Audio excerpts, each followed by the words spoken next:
السلام عليكم ورحمة الله. اليوم ان شاء الله نقدم لكم واحد كريويسات مالحين وملاحات. كنبداو بسم الله على بركة الله. بالنسبة للعجين عندنا هنا 500 غرام ديال طحين فورص ومعلقة كبيرة ديال الخميرة، وعندنا لها شوية الملحة ومعلقة زبدة كبيرة. بالنسبة للعجين والحشو انا غادي العجينة نقسمها على 3، وانتم اي حاجه كتبغيو تنسموا بها العجينه ديالتكم نتوما كيبقى لكم داكشي على حسب الاختيار ديالكم نتوما. بسم الله على بركه الله. بالنسبه للحشوه الاولى غادي نديرها ان شاء الله، نديرها بالدجاج، نديرها ندير بصيله الشحر هي الاولى، ندير بصله الشحر وندير عليها شويه الملحه، ندير شويه الملحه ونديروا عليها شويه الزيت ونخليوها حتى تشحر مزيان. وغادي نزيدو عليها الدجاج ديالنا ونديروا واحد شويه البزار ونخليوها تشحر ونكمل معكم المراحل الاخرى. بالنسبه للعجينه الثانيه غادي ندير فيها السبانخ، حتى هما راه غسلتهم مزيان، درت فيهم شويه الخل وغادي نشحرهم في المقله وندير معهم شويه الملح وشويه البزار لا غير، وحتى يتشحروا مزيان ويشرب هذاك الماء ديالهم. وغادي نزيد عليهم الجبن. هذا بالنسبه للحشو الثاني، ندير فيه السبانخ والجبن لا غير وشويه زعتر.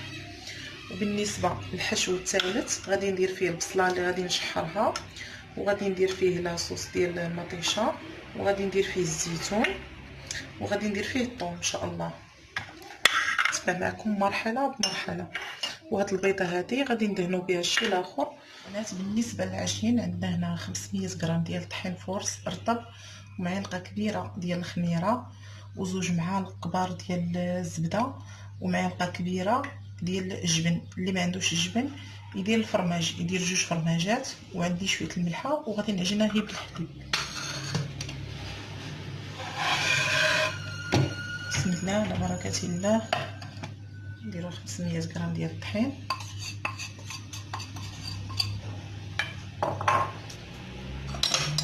جوج معالق كبار ديال الزبده، معلقه الجبن، شويه الملحه صافي. وكتبقى تعجن كنعجنوها هي بالحليب.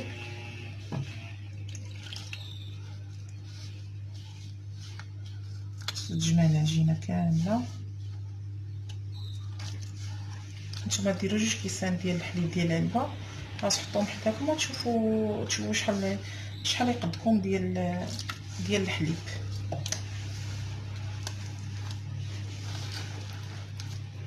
واش غادي تزيدوا ولا تنقصوا ولا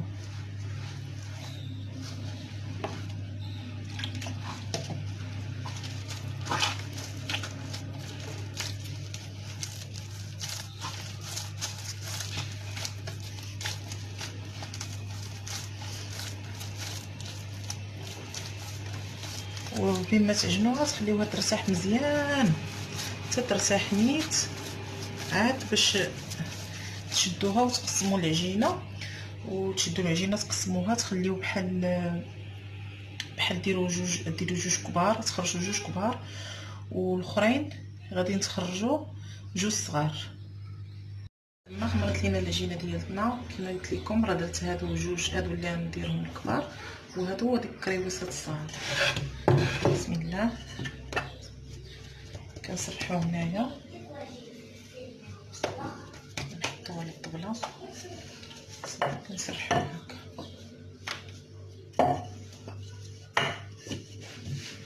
غتجيكم بحال الخبيزه هذه، تجيكم مدوره بحال الشكل ديال البيتزا، تجيكم مدوره.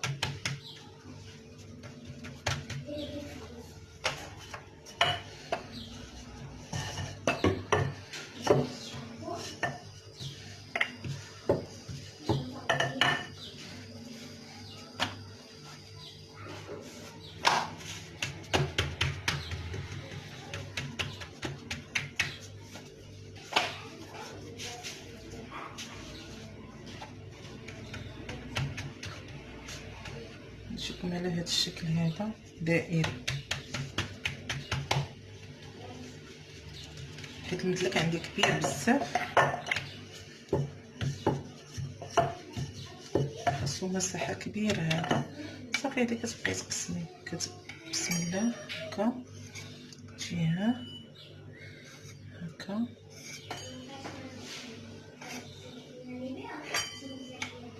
على الحجم اللي تبغيو ديروا. هادو اللي قلت لكم اللي غادي نعمروها بالجبن.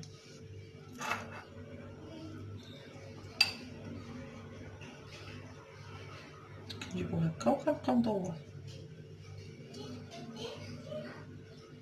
هذا الشكل الاول، هذا الشكل الاولاني كيجي على هذا الشكل هذا. نعاود معكم واحده اخرى.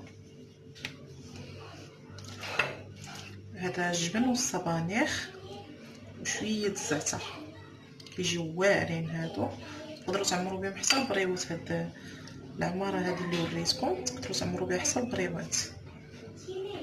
صافي وكدوروا هكا شويه.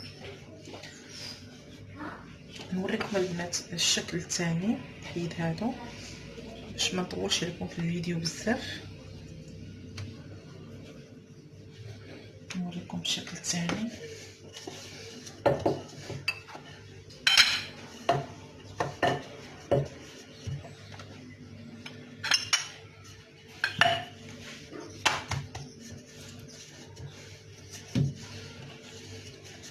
تصرحو مزيان.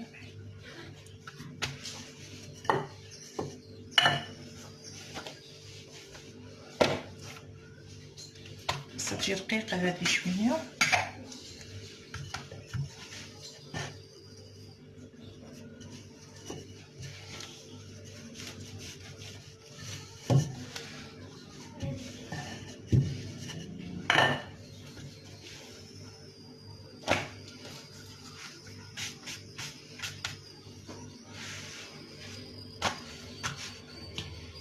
كتبقاو تسرحوها هكا.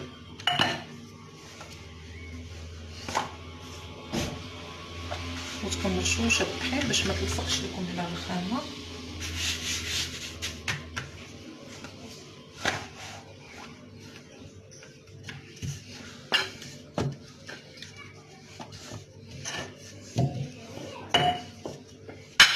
صافي وكنجيبو لاصوص. صافي وكنبقاو نديرو نيشان.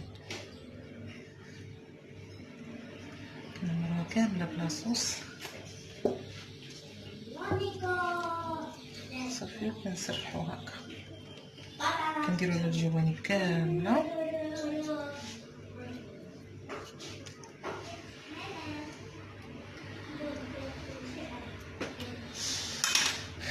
كنزيدو عليه البصله هكا على الشكل هكا. بالنسبه هاد العماره هذه اللي درت انا، بالنسبه لبغيتو تغيروا ديروا شي تغيير اخر. اللي ما كانش كيعجبو الحوت يدير شي حشو اخر، يعمرو باي حاجه بغا هو، الكفته ولا اللي بغا. انا درتو بالطون. وبالنسبه لكم نتوما داكشي اللي تبغيو ديروا غادي ديروا. صافي نديرو شويه الزيتون حتى هو.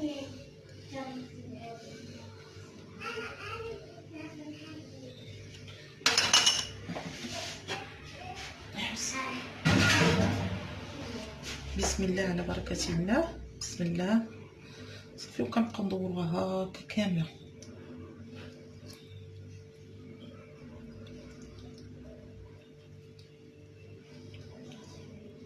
كندوروه كامل وكندخلوه للفريغو. كنخليوه حتى تيجمد وكنجبدوه وكنقطعوه وكنديرو فوقو شويه الفرماج والزعتر. صافي وكيتخشى في الفران. هذا مباشره ملي فين تجبدوه من الفريغو من المجمد. قطعوه وديروه في الثلاجه. قطعوه فاش جبدوه من الثلاجه مباشره تقطعوه ودخلوه نيشان الفران. تعاودوا شي طحين هكا باش ما يلصقش لكم الخليط هنا. صافي كديروه في شي بلاستيك كتخشوه في الفريغو.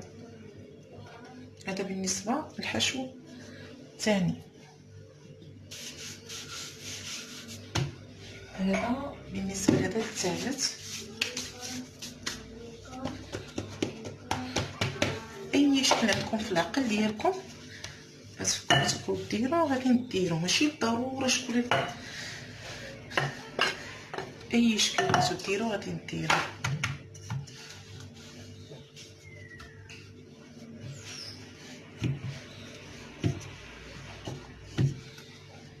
هذا بالنسبه للشكل الثالث.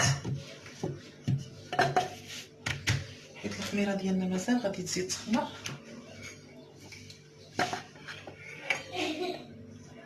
نحيد هذا حتى نعاودهم.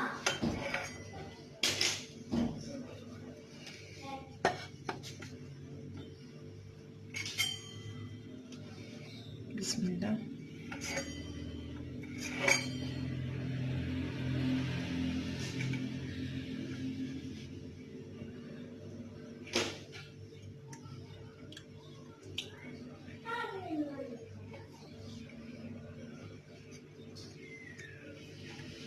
كريويسات هكا كيجيو في رمضان زوينين، كيجيو مالحين.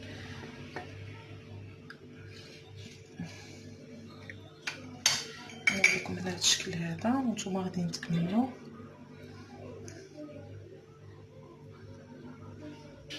هذا انا عمرتو هكا صافي وكتسدو من هنايا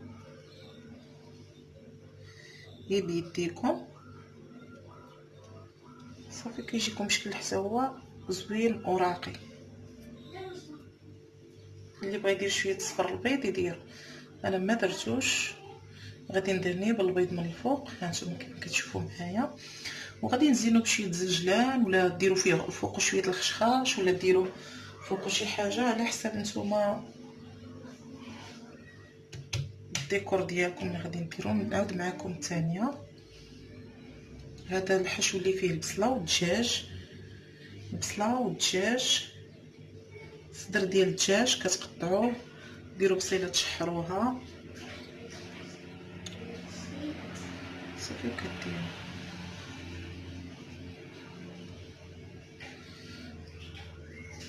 البنات كما قلت لكم الملفوف بما تدخلوه في الفريغو وتخشيوه قطعوه وديروا فوق شويه الزعتر والفرماج احمر ودخلوه مباشره للفران. بالنسبه لهاد الكرواسه الثانيه مالحه غادي ندير فوقها ندهنها بشويه صفر البيض وغادي ندير فوقها الزنجلان. وبالنسبه للكرواسه اللي وريتكم الاولى غادي ندهنها حتى هي بصفر البيض وغادي ندهنها بصفر البيض وندير فوقها شويه الخشخاش. بعد ما نكملوا البنات ان شاء الله باذن الله ونعاودوا نتلاقاو ونوريكم الشكل النهائي ديالو. البنات ها الشكل النهائي كما كتشوفوا معايا. هاد ثلاثه الاشكال اللي درناهم. بالنسبه للملفوف اللي كنت درتو في الفريغو خرجتوه هو على هاد الشكل هذا. وبالنسبه اللي على شكل الهلال ها الشكل ديالو حتى هو. والشكل المربع الاخر هانتوما كما كتشوفوا معايا ها هما جاو كريويسات مالحين وزوينين. كنتمنى ان شاء الله يعجبوكم ويعجبوا الجميع، ونتلاقاو في فيديو اخر ان شاء الله باذن الله.